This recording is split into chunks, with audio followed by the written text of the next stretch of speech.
Okay, I want to just talk a little bit more about um, a number of the questions have already pointed out the next four instructions, the second tetrad of Anapanasati, but this will be our sort of formal ish investigation of them today. So we've already looked at setting up mindfulness, in other words, establishing mindfulness and observing our in breath and out breath, whether it's long or short, observing, becoming sensitive to and aware of the whole body, and then calming the bodily motions or formations, processes. And now we move on into feeling. And this tetrad, using these four instructions, the Buddha said satisfies the foundation of mindfulness on feeling. So we can use this. If we use Anapanasati, um, you know, and practice it to some depth and consistency, it fulfills all the four foundations of mindfulness. And so in this case, it's these four instructions where we're fulfilling the foundation of feeling. So it begins with a bang. We practice experiencing rapture. And it's again breathing in, experiencing rapture, and breathing out, experiencing rapture. And rapture has never been my favorite translation for PT. It's it's almost better to just learn the Pali and see it wherever it is in the suttas, and just you can notice all the different translations, the knowing that this is PT and this is what the Buddha was trying to encourage us to notice, to um, cultivate, to enhance, to spread through the body. And so PT is a pleasant feeling generally, although I have heard that sometimes people don't like it. And I think that might be because it's unusual, something's different, something's happening that feels strange. Until they know that it's actually very positive, they might feel uncomfortable with it. And it was really hard for a long time to pin teachers down on what PT actually is. And I've seen some people be really, what do I want to say, believe that PT is so rare and so incredible that they could never feel it. I've heard people say, "Oh, I've never experienced PT," and it's just like it's so high or far away. And I think that that's unfortunate because it's actually quite natural, and it's not the same for everyone. So one thing to consider is that we all may have a little bit different channels for these things to come through. And I think it might be easiest to recognize what PT is if we think of it as a pleasant feeling that arises when you're really touched spiritually, whether that's through some kind of music or being in nature or, becoming still in the body and mind, or as I mentioned before, doing some kind of energy practice like Qigong or yoga or Tai Chi, where you're working directly with Qi, with energy. Um, Grace is here today. She's the one who's been leading our Qigong classes. It's excellent for developing this association with this increase in experiencing PT. And the Thai forest, um, description as breath energy is perfect. It's like we we focus on the breath, and as we're breathing in and breathing out with mindfulness, we can start in noticing this little bit here and there of maybe some kind of sensation, some tingling, some warmth, or some more of an emotion, more of a feeling of happiness that comes from just being mindful and present with the breath. And then this is where we feel it in some area of our body. Oftentimes it's easier to feel in the hands. Um, Sometimes Grace will encourage us to hold our hands like a little ways apart and then move them back and forth and feel something in between there. And this is the start of feeling PT. In my experience, this is like where you start to feel energy. And then when you're sitting and this just starts to come about, you've noticed it somewhere in your body, and then you invite it to spread. So when the Buddha talked about that, use that simile or any of the similes with regard to jhana, and he talked about PT and spreading the PT throughout the body. This is what it is. And he talked about the dry bath powder that the bath man would have in his hand, and he would be soaking it with water, and it becomes saturated, fully saturated, until it's just like it doesn't drip, but it's just totally soaked. And he said that's how the body is with PT when we cultivate it and develop it. Now, this PT is an enlightenment factor. It's one of the 7 factors of enlightenment. This is exciting, partly because it's so enjoyable and it's not dangerous. It's not like a sensual desire. It's not a sensual experience in the same way. It's what the Buddha would call unworldly pleasant feeling. It's not like a pleasant feeling that comes from, sense experience. I know it's a little hard to tease apart because you are feeling it in your body. And it is a mental feeling. It's not something that comes because of a physical experience. So it's not like, you know, um, it doesn't come from something you're touching, like a soft cat or something that's really pleasant in that way.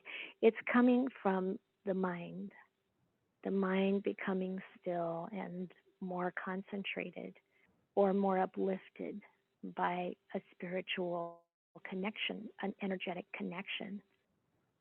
And so this is how PT develops, and then there are many ways it can be experienced. I mentioned before tingling, heat, um, some sense of change in the body parts of swelling up or shrinking down, or feeling there's some kind of movement. Um, that's just all energetic.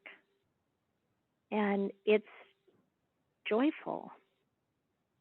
And as we notice it somewhere in the body, let's say it starts in our hands, and our hands are in our lap, and then that energy feeling increases and it takes in your whole abdomen and eventually down your legs. And you just encourage it to spread through the body the way the bath man encouraged the water to wet the whole ball of powder. Or in the other similes, same thing, the spring of cool water coming up in the pond and permeating the whole pond. And this is how we can encourage the PT to spread and move through the body. Sometimes chanting brings it up. Sometimes listening to something that really uplifts the mind. Sometimes the experience of listening to someone teach the Dhamma can bring it up. And we have, like you said, different propensities. Some of us are um, more inspired through knowledge. Some of us are more inspired or affected through what we do with our bodies. Some of us are more affected through what we do with our heart energy, like generosity, kindness, the Brahma Viharas. Brahma Viharas are another way that I experience PT. And what's the experience of metta when it's really fully developed in your system and you feel it and all of your aspects in and around you are um, pervaded by metta, and then you send that pervading out into the world. It's a very similar feeling to piti, and this is really strongly encouraged by the Buddha. And when this is happening, there's no kind of evil or negative thought in the mind. It doesn't coexist. And so it's like this is an area where it's so important not to get discouraged and think, oh, I can't experience something like that. Just throw that out. And instead be present with how it feels to be mindful and aware, and how it feels when the body relaxes. And see if the development of tranquility in the body and tranquility in the mind help to bring about more PT. And it works the other way as well. So you'll see, like in the enlightenment factors, PT comes earlier before sukha and becomes before tranquility. But it's like still they can inform and encourage each other. So noticing, experimenting and noticing what helps to bring about this kind of state of mind, state of experience in the body and mind. And it could be, as I said, listening to Dhamma, for example, opening the mind, opening the heart to connect with that truth, that kind of level of goodness. So allowing ourselves to investigate and just be open and willing and curious, and to not let any kind of negativity enter or reside in the mind. Like when the Buddha says, I didn't let that kind of negative thought enter the mind and remain. And we need to make sure that we don't let negative thoughts enter the mind and remain. We don't turn away from them. We don't like paint everything rosy. It's not a spiritual bypassing maneuver. It's a way of acknowledging, okay, there's this idea that I have that I'm not capable of this, or I'm not good enough, or I've whatever that thought is, and then reject that. Because as a human being, particularly a human being that has heard the Dhamma, your chances are excellent for awakening, way better than for countless living beings in this world. So it's important to acknowledge that. It doesn't make us better. It makes us humble, but it is better in the sense of being willing to open to and really live the Dhamma. I hope that made sense. It's not a personal thing. It's not an ego thing. If the ego gets involved, and of course it always wants to get involved, it's like, oh, I can check the box, the PT box. It's like we have to like rein that guy in, that ego thing. It's like, no, this isn't about achieving something. It's about letting go into experiencing what's there, and doing it with kindness and compassion and faith is what helps make it available to us. And or we make ourselves available to it Maybe that's more of it. We make ourselves available to the unfolding of natural spiritual experience. So that's instruction 5, the first one in the Tetrad. If you're already experienced with Anapanasati, you may feel it. Like I said, in the first Tetrad, it may start to arise. If you've never experienced anything that sounds like this, that's okay. Don't worry. Don't think negatively at all. Don't um, notice how joy comes to you. Spiritual joy. See if you can make a distinction, if you can tell when something is a spiritual pleasant feeling or a sensual worldly pleasant feeling. Start with that distinction. And the simplest of things can bring that about. Just being nice to someone, um, going out of our way to take care of something for somebody, whatever it is. And if we notice the small examples and we pay some attention to them, they grow. And so this is what we're being asked to do. This is why the Buddha says, be sensitive to or practice in experiencing this. So practice it, spread it. And then in the translation we have in front of us, the second instruction in this tetrad is to experience bliss. And bliss, again, is another word that people will use for PT or sukha. So there's quite a bit of overlap between these two. And the second instruction is about sukha, pleasant feeling. It's the opposite of dukkha. Some kind of unpleasant feeling, some kind of discomfort, irritation, the whole range. Sukha is the pleasant feeling. And what the Buddha is talking about here is an unworldly pleasant feeling, spiritual feeling. And as I mentioned before, somewhat of the distinction between piti and sukha is intensity, maybe. It may be intensity. Or a kind of different vibration level, if you will.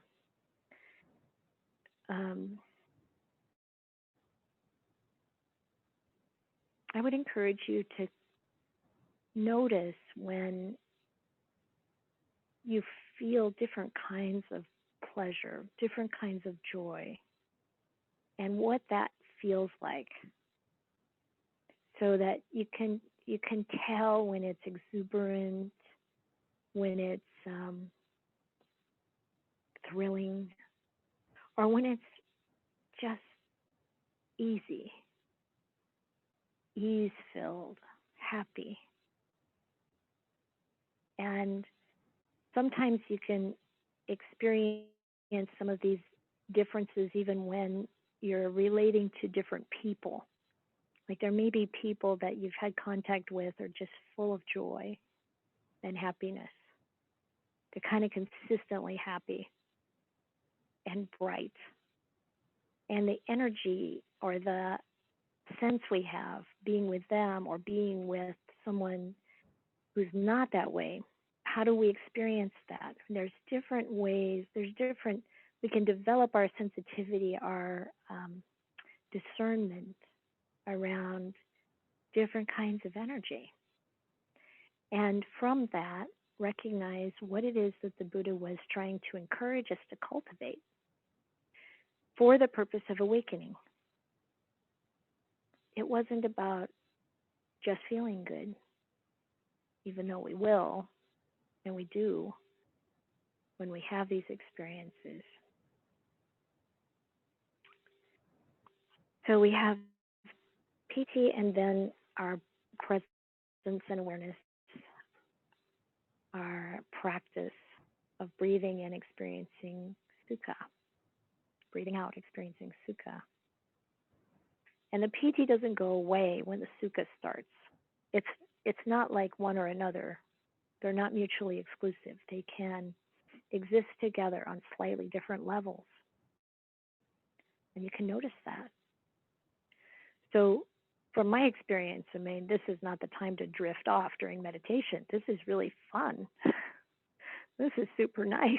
This is a good time to really be paying attention and noticing. And as I said earlier, the quality of your attention can increase these feelings, or if the quality of attention kind of slips, then we see a decrease. And then maybe we can ramp it up again through our own increase of intention and attention. The third instruction is about experiencing the mental formations or emotions. I still like mental activities, I think, best. And the way I think of it is the various kinds of thought formations um, and feelings, so emotions fits too, that are going through the mind. You know, it can be about our experience of PT and Sukha, or it could be about anything else. But whatever the mental stuff is going through the mind. Now, there's something important to know about what kind of pops up in our mind. That when things come into the mind unbidden, it's because of old karma. And it's easy to see this if you watch a movie, for example, and then your meditation the next day has images and words from the movie coming up in your mind, or the news, or whatever. Um, it's because of what came before, right? It's because of what you were exposed to earlier. And this is true of everything that pops into the mind. It all has context from the past. It's all old karma. It doesn't, except for the things that you decide to think about, like, oh, I really need to get ready for that next teaching. What do I want to say about this? That's an intentional, volitional invocation of a thought process. And of course, we need to do that. But that isn't what we want to do during meditation, usually. I mean, as you can see, a lot of this in Anapanasati is about some level of thinking. If we decide we want to reflect on, the dhammas of the last tetrad, impermanence, say, or we're evaluating some of, like sukha and PT or whatever, there is some thought involved. But at this point, when we look at the mental formations, I think primarily we're looking at what's arising in the mind from old karma. And the Buddha was so great. He wanted us to first and foremost just see what's happening. Whether it's the first noble truth, like take a look at this dukkha, will you? This is the first thing. First, we have to be present with what is, and then we can decide how to respond to it. So we observe what's coming in the mind, what's traveling through the mind, what you might say is the content of the mind. And it's important to be able to distinguish content from container. The content is also relevant when we are feeling strong emotions. We often think the content is the experience that brought up that feeling. Let's say we're feeling angry. What triggered it? The content is, oh, my brother-in-law said this to me, or whatever it is, and then drop it. We don't care about the content. What we want to do is look at the experience and work with it so that we can live free of anger. And so when we're observing this content or this material that's coming through the mind, the Buddha is like, well, first you look at it and then you calm it down. So that's the fourth. The fourth instruction is stilling this emotion or stilling this mental activity. So you can see how it parallels this is with the first set of four instructions where you're looking at the body and then you're stilling the body. Now we're looking at the mental activity and we're stilling the mental activity. And this is preliminary, setting the stage or putting in the causes and conditions to cultivate, to develop, to perfect the enlightenment factor of tranquility, the tranquil body and mind. Now, actually, at the end of this sutta, the Buddha doesn't say that. He talks about tranquility coming as the result. Just look. You'll see it at the end. When the mind is full of piti, the body and mind become tranquil. And at that time, you've activated the awakening factor of tranquility. And there you can develop and perfect it. And when the body is tranquil, you feel bliss. The mind becomes immersed in samadhi. So you feel sukha and you become immersed in samadhi and you can develop and perfect that. So at the end of the sutta, the Buddha starts with relating the development of mindfulness to the first tetrad. And then he goes on from there, rolling right down the 7 factors of enlightenment and how they inspire the next one. Each one inspires the following one to come up. But as we're practicing, we can also see how those other factors of enlightenment are related to other instructions in Anapanasati, setting the stage. So setting the stage for tranquility, and of course setting the stage for samadhi.